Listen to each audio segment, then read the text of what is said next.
Paul the apostle रख लिया। इसने लोगों को ये बताना शुरू किया कि हजरत ईसा अलैहिस्सलाम कोई नबी नहीं बल्कि खुदा के बेटे थे। इसने ये आइडिया ग्रीक्स और रोमन्स से लिया था, जिनके झूठे खुदाओं के बेटे भी हुआ करते थे। जैसे अलग ही क्रिश्चियनिटी बना ली, जिसे उस वक्त के लोग एक्सेप्ट करने लगे, क्योंकि वो पहले से ही ग्रीक्स और रोमन्स के इन कॉन्सेप्ट को मानते थे। तो ये नई टाइप की क्रिश्चियनिटी उन्हें रिलेटेबल लगी। पॉल ने लोगों से कहा कि जीसस ने अपनी जान की कुर्बानी इंसानियत के गुनाहों की माफी के लिए दी है। इनके तरीकों पर चलने की हमें कुछ खास जरूरत नहीं है, बल्कि हमें तो इनकी इस कुर्बानी को मानना है। यानी कि इस इंसान ने क्रिश्चियनिटी को ही बदल दिया था। इसने डिफरेंट चर्चेस को लेटर भेजे और बाइबल में अपने इन कॉन्सेप्ट्स को ऐड करवाया, जो कि बाद में जाकर न्यू टेस्टामेंट का हिस्सा बने। लेकिन जेरूसलम में हजरत ईसा अलैहिस्सलाम के कुछ फॉलोअर्स ने पॉल के इन आइडियाज को रिजेक्ट किया और उन्हें अल्लाह का एक नबी ही माना।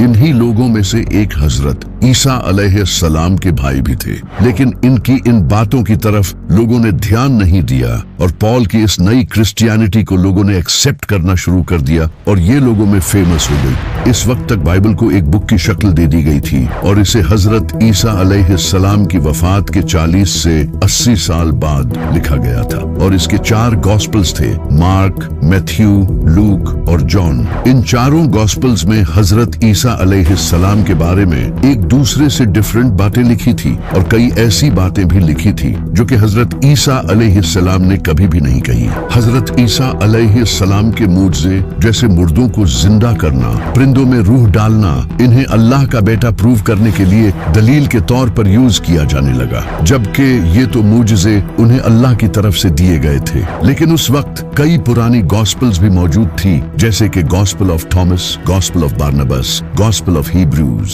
इनमें हजरत ईसा अलैहिस्सलाम को एक नबी ही लिखा गया था, लेकिन उन गॉस्पल्स को चर्च के लीडर्स ने गलत कहा और इन्हें कबूल नहीं किया।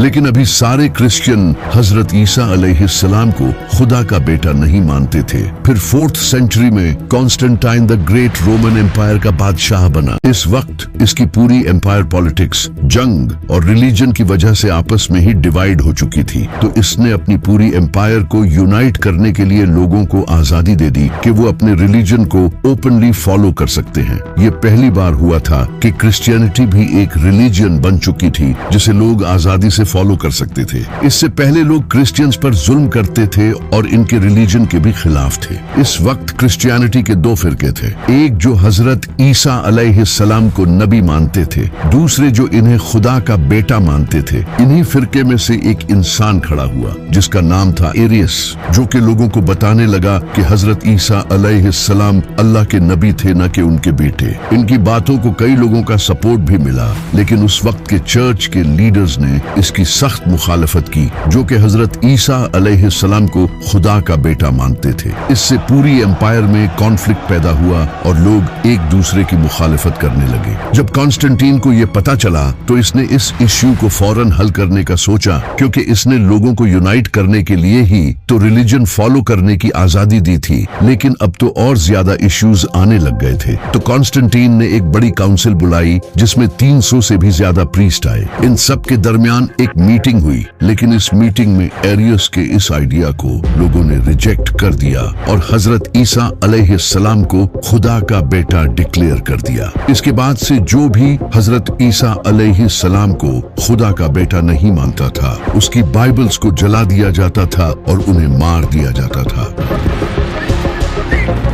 इससे पूरी एम्पायर में एक ही क्रिश्चियनिटी कायम हुई, वो जो हजरत ईसा अलैहिस्सलाम को खुदा का बेटा मानते थे, ताकि लोगों के दरमियान इख्तिलाफ न हो। इस वक्त तक बाइबल के कई वर्जन्स मौजूद थे और लोग इन डिफरेंट वर्जन्स को पढ़ते थे, लेकिन चर्च को कोई एक बाइबल चाहिए थी। तो चर्च की काउंसिल ने 27 मुख्तलिफ बाइबल्स के वर्जन सिलेक्ट किए, जिनमें हजरत ईसा अलैहिस्सलाम को खुदा का बेटा बताया गया था, और बाकी सारे वर्जन्स को जला दिया। इसी वजह से आज बाइबल के कुछ ही पुराने वर्जन्स हैं जिनमें हजरत ईसा अलैहिस्सलाम को एक नबी बताया गया है। फिर जब बाइबल को लैटिन में ट्रांसलेट किया गया तो बाइबल का वो वर्जन रोमन कैथोलिक चर्च में ऑफिशियल डिक्लेयर कर दिया गया और इस तरह वो बाइबल पूरी दुनिया में फैल गई। फिर जब नबी सल्लल्लाहु अलैहि वसल्लम ने ऐलान नबुवत किया और लोगों को पता चलने लगा कि मक्का में एक नबी आए हैं, तो नजरान के कुछ क्रिश्चियन प्रीस्ट नबी सल्लल्लाहु अलैहि वसल्लम के पास आए। उन्होंने नबी सल्लल्लाहु अलैहि वसल्लम के साथ डिबेट की, क्योंकि नबी सल्लल्लाहु अलैहि वसल्लम हजरत ईसा अलैहिस्सलाम को अल्लाह का नबी मानते थे, न कि अल्लाह का बेटा। आप सल्लल्लाहु अलैहि वसल्लम ने इनके सामने कुरान की आयत पेश की, लेकिन उन्होंने मानने से इनकार कर दिया। तो फिर अल्लाह ने नबी सल्लल्लाहु अलैहि वसल्लम से फरमाया कि आप अपने घर वालों को ले आएं और ये अपने घर वालों को फिर एक खुले मैदान में खड़े होकर अल्लाह से दुआ करें। जो सच्चा होगा उसकी दुआ कबूल होगी और जो झूठा होगा उस पर अल्लाह का अजाब नाजिल होगा। तो नबी सल्लल्लाहु अलैहि वसल्लम अपने साथ इमाम अली, सैयदा फातिमा, इमाम हसन और इमाम हुसैन को लेकर आए। लेकिन जब इन क्रिश्चियन प्रीस्ट ने दूर से इनको आते देखा तो इनमें से एक प्रीस्ट ने कहा, खुदा की कसम, मैं ऐसे चेहरे देख रहा हूँ कि अगर ये अल्लाह से दुआ करें तो अल्लाह इनके लिए पहाड़ों को भी हिला। इनसे डिबेट मत करो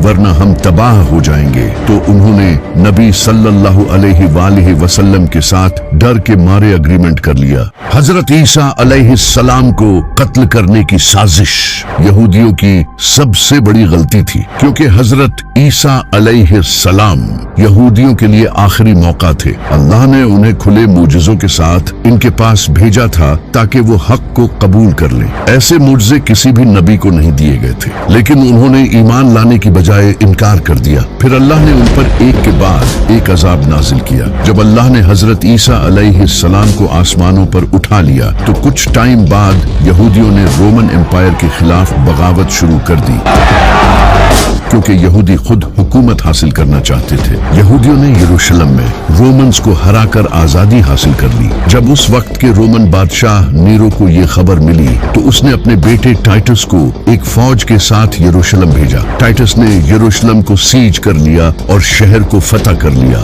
इसके बाद रोमन्स ने यहूदियों के टेम्पल को तबाह कर दिया।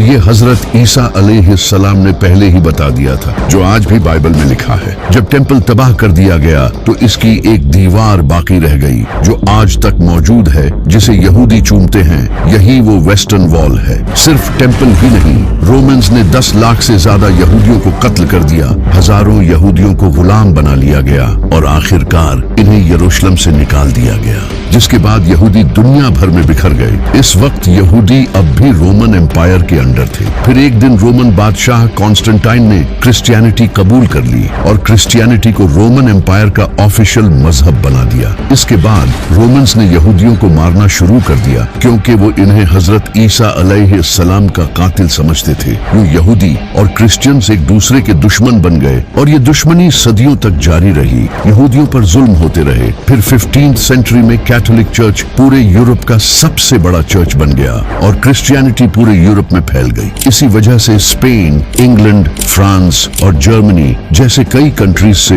यहूदियों को निकाल दिया गया। इन्हें जबरदस्ती क्रिश्चियनिटी कबूल करने पर मजबूर किया गया और जो इनकार करते थे उन्हें कत्ल कर दिया जाता। इन्हें बड़ी पोस्ट्स पर जॉब्स भी नहीं दी जाती और इन पर बहुत जुल्म किए जाते थे।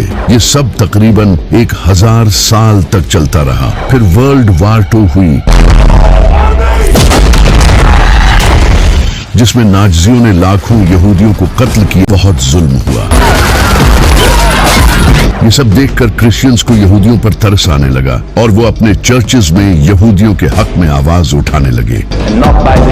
लोगों को समझाना शुरू किया कि हजरत ईसा अलैहिस्सलाम के नज़ूल के लिए जरूरी है कि यहूदी यरूशलेम में अपना 3rd टेम्पल बनाए, क्योंकि इनकी किताबों में लिखा है कि हजरत ईसा अलैहिस्सलाम 3rd टेम्पल बनने के बाद ही इस दुनिया में आएंगे। यहाँ से यहूदी और क्रिश्चियंस के दरमियान दूरियां कम होने लगी। क्रिश्चियंस ने भी यहूदियों के लिए अलग कंट्री बनाने को सपोर्ट करना शुरू कर दिया और इन्हीं क्रिश्चियंस की हेल्प से आगे जाकर इजराइल कायम हुआ। आज आज यहूदियों की तमाम साजिशों में क्रिश्चियंस का बड़ा हाथ है और क़यामत के दिन अल्लाह हजरत ईसा अलैहिस्सलाम से सवाल करेगा, क्या तुमने लोगों से कहा था कि तुम और तुम्हारी माँ अल्लाह के सिवा माबूद हैं? तो हजरत ईसा अलैहिस्सलाम अर्ज करेंगे, ऐ अल्लाह, मैंने कभी ऐसा नहीं कहा। अगर मैंने कहा होता हो तो तू जानता है। जब तक मैं इनके दरमियान था मैं इन पर गवाह था, अब तू ही इन पर गवाह है। ये फैसला तेरा है, चाहे तो इन्हें बख्श दे या इन पर अजाब नाजिल कर।